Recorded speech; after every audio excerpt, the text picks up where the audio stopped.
Greetings, neighbors. Welcome to another episode of the Perfect Sense podcast. I'm your host, Alex Becerra. We are continuing our America Saves Week celebration, and I'm really excited for this conversation because today we're going to be featuring a conversation that's really focused on the topic of planning. So when you are managing your personal finances, one of the most crucial things you can do is have a solid plan. So we're going to deep dive into that topic, and I'm really excited because I get to welcome my friend and colleague, Emilio Barrera. So before we jump in, Emilio, do you mind just telling the audience a little bit about yourself and what you do here at SAFE? Hi, my name is Emilio Barrera. I am a community relations program specialist here at Safe Credit Union. I've been with Safe for about 9 years now, starting as an intern in high school. So, what I do is help out the financial education team and also community development team with our outreach and philanthropy. Excellent. So happy to have you here. As I mentioned, we've worked together for years and years at this point, and it's really fun for me to be able to bring you onto the podcast for the first time because, as we've both grown in our careers, I'm just so proud of how far you've come, and I think you have a lot of value and insight to offer to these discussions. So I'm glad you're here to talk with me today about planning, and let's kind of set the foundation. Obviously, I mentioned it in the intro. Having a plan is such a critical part of being financially well. Do you mind, adding your own insights to that? Yeah, I think with planning, it just alleviates a lot of stress and a lot of impulse decisions. And with planning, you're growing in your financial decision making. So I feel like when you're trying to make the next steps or trying to see something out fully through with as least stress as possible, you end up getting it getting better results when you're fully planned out, when you understand everything in your process of that goal or that mission in a sense. Yeah, totally. And a lot of the work that we do, right? Because we engage with all sorts of different audiences in a lot of different capacities. And I think for so many people, when they think about their personal finances, there's a lot of emotional baggage that kind of comes along with that. Especially if you've had some negative experiences in how you kind of manage your money. And so obviously hindsight is 2020, but I think this is a great conversation for us to have because it gets people to think of the future, right? What is this future version of yourself, or what is the lifestyle that you want to live? And how do you kind of set yourself up on a path to get there? With that in mind, I think we can kind of break down what a financial plan might look like. And to your point, what do you think are some elements that people should consider when they're starting to build a financial plan? Yeah. Well, let me just start off with just financial counseling in general. We always say we're not judging. It's awareness of what has happened and how are we moving forward. You're not looking at the past of like, okay, I messed up here, I'm messed up here, like in knocking yourself down in that sense. But you are being aware of where things have been misplaced or misconstrued so that you know like a little bit in advance. You're trying to prevent that and be proactive. So to get back to your question, which was, what are the things that we can do to start planning? I would say just look at your long-term goal and break it down into short-term goals. Like just do micro tasks or like smaller action items to get to that bigger goal. And that's breaking down your plan for you. And then set a timeline, be realistic with, what you want to achieve in that timeline and go from there. Because once you again are aware of what you're doing and how realistic it is, you might pivot, you might change your goal a little bit, but it's still actually getting to the main thing. Yeah, totally. And I feel like I say that so much in some of the workshops that I do is if you're going to make this choice, right? If you're going to get very serious about I'm trying to build financial freedom, Yeah. you have to decide what it is you're going to prioritize, right? And so it's very easy, especially in this age of social media and keeping up with the Joneses. Everybody's kind of playing the comparison game, but I really want to empower folks to think more, I guess, selfishly, kind of identify what is the thing that you're trying to achieve. How does that tie into your core values as a person? And to your point, how do we build a small pathway made of small steps to get to that larger vision because it like time goes by so fast and we don't realize it. Like we've both been at safe for years and I feel like we're kind of still we're always growing. Like you're kind of always in that phase. So I think especially for folks that maybe are kind of acknowledging like, well, I want to be better at managing my finances. It's great for them to get different perspectives on like how you might do that because it's not a one size fits all solution. No, not at all.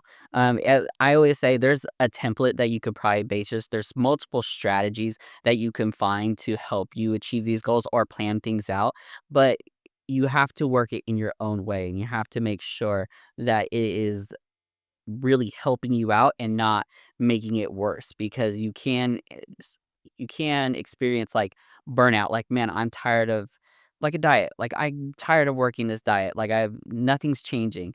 Well then it's not the diet for you, and so you got to think about it like that as your financial plans. It's like okay, yeah, I'm trying to save, but I'm not reducing any of my expenses, Yeah. and so I'm really not saving that much. It's like I'm just putting, pennies away when if I look at my expenses first, then I can start putting dollars away. Yeah. So it again, it's just how you look at your strategy and just make it work the best for you. Yeah, I love how you mentioned like the importance of being able to adapt because like things will change, right? Whether it's because of circumstances that you are in control of or not in control of, things will ebb and flow. And so you might find that like, oh, this strategy worked for me before, but it's not working now. Maybe I know sort of need to pivot and do something different. So Yeah. that's really great. And I think this may also be a function of just kind of like the credit union ethos of people helping people, but I love how you mentioned that, like, when we're working with a person or an audience, right, and coming from an educational standpoint, the goal is not to judge. I think everyone can relate to positive and negative feelings that they've had as it relates to managing their money. And like, I'd be the first to get on that soapbox and say, like, yeah, I'm very fortunate to be blessed with what I have now today, especially like as a homeowner and as a parent. But there's been speed bumps along the way, right? And so, like, the idea is not to hit a speed bump and throw your hands in the air and say, I'm never going to be able to do this. It's really like hit that speed bump, recover as quick as you can, get back on the path to following your plan. Yeah. And it's just like you said, when you're pivoting it's not that you're changing your plan completely. You could be slowing it down or you can accelerating it. I know when I was purchasing my home, I was not looking for that year. I was looking a little bit more down the road. Unfortunately, my rental was getting sold. So then that accelerated my plans because I was just like, all right, well, I don't want to get into another rental. So I'm like, okay, let's see what I can do. And it was really just cutting down costs and then looking at all my mortgage options. Yeah. So that was something that I had to do with just a blink of an eye of a couple months, looking for that. But it was all a plan. It just wasn't the plan that I initially set out. Yeah. That's life, right? So I think one thing I love about this like podcast medium is that we get to reach out to a really diverse audience of people. And so there's probably folks that can relate to this idea of like, oh, I've made some mistakes and I really want to get better. But for maybe folks that have like never ventured into this space before, it's like their first time and they're kind of taking that leap. What are some things that you would say they could do to like really set themselves up to execute on that plan? Whether you are restarting, whether you're starting, whether you're learning as you go, the number one thing that I will go back to is finding those smaller metrics and then building a bigger plan on top of that. So it is always great to just look at what the small things are that need to be achieved to eventually get to that bigger goal. Yeah. But also finding a way to find more discipline in your finances in general. Um, it's gonna be hard. There's gonna be cutbacks, but it's realizing where you can look at your bank statement and really see what you're doing on a monthly basis and where you can adjust, whether it's going to a cheaper gym, whether it's not going to any coffee shops more than 3 times a week, which we're all guilty of doing it, living a fast life or, always on the go. You're kind of like in this mode of, well, I'll just do this real quick because it's easier. but is it more cost efficient to your lifestyle? Yeah. So that's where I'm at with that. It's just look at your adjustments and see how you can adjust just so you can um, meet those small metrics of saving per month.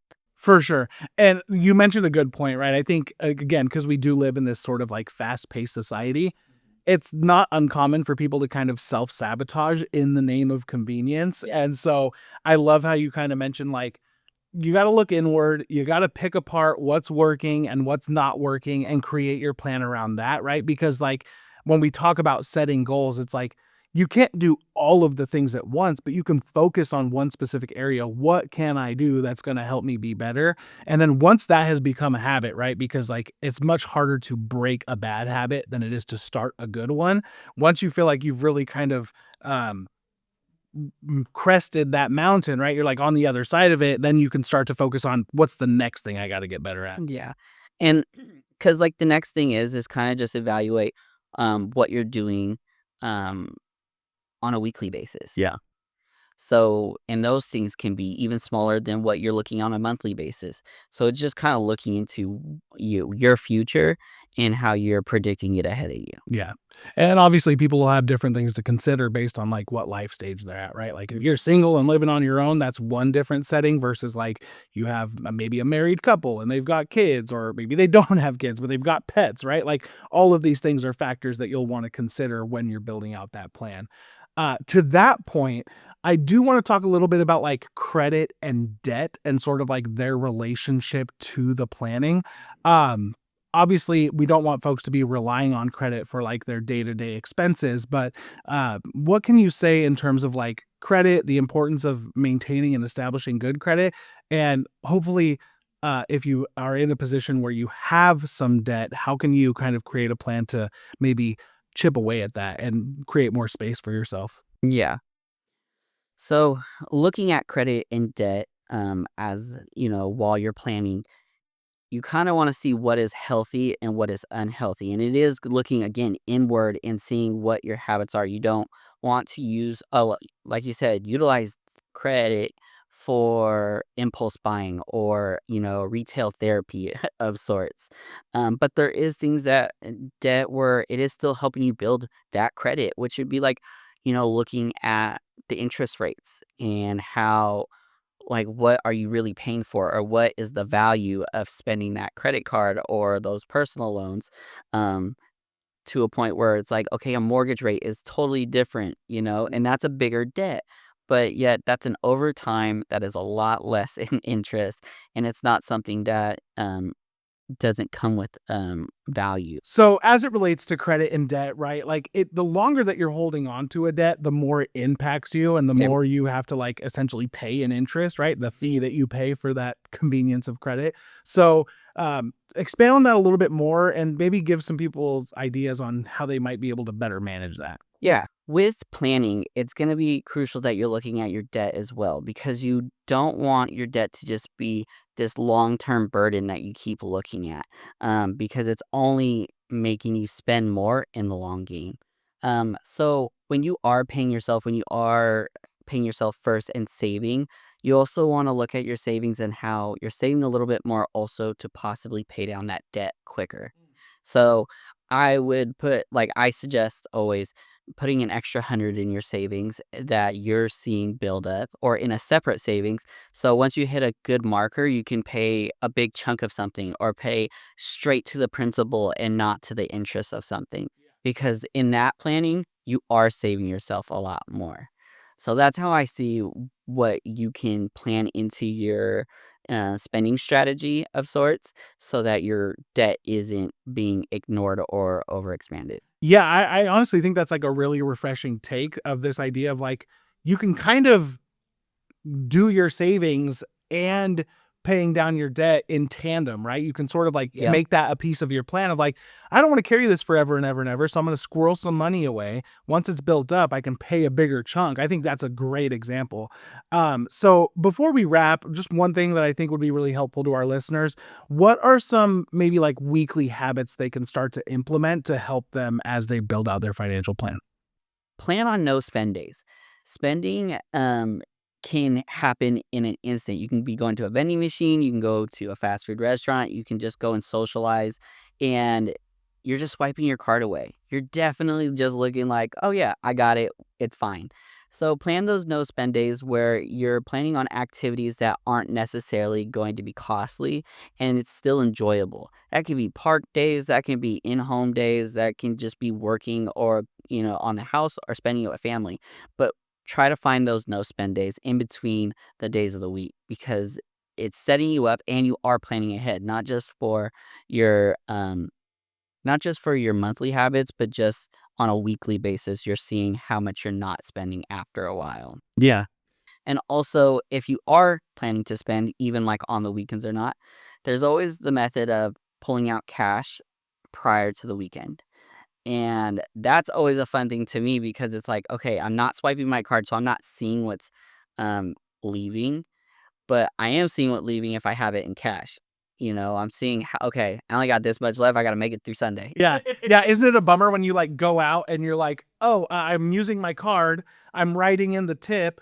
I see it in my online banking, but it's like, oh, it's pending, right? And then it finally comes out and you're like, oh, I forgot I tipped $10. Yeah, exactly. So yeah, no, I think that's excellent. And what I might add on to that is like, again, you got to make it a priority. If this is something you really truly want to get better at, create regular check-ins for yourself. Maybe in the early stages, you are checking in once a week. So set separate time aside where you can pick apart your finances. So maybe it's like early Sunday morning with a cup of coffee before you get things going. You can just sit there, take in the information, again, see what's working and see what's not working and how you might change. And as you get comfortable with building those behaviors, maybe you're doing a weekly check-in for 6 or 8 weeks, but you're starting to get familiar with what that feels like. And then you can break it out a little further. Okay, I'm going to check in with myself every 2 weeks, or I'm going to check in with myself once a month, right?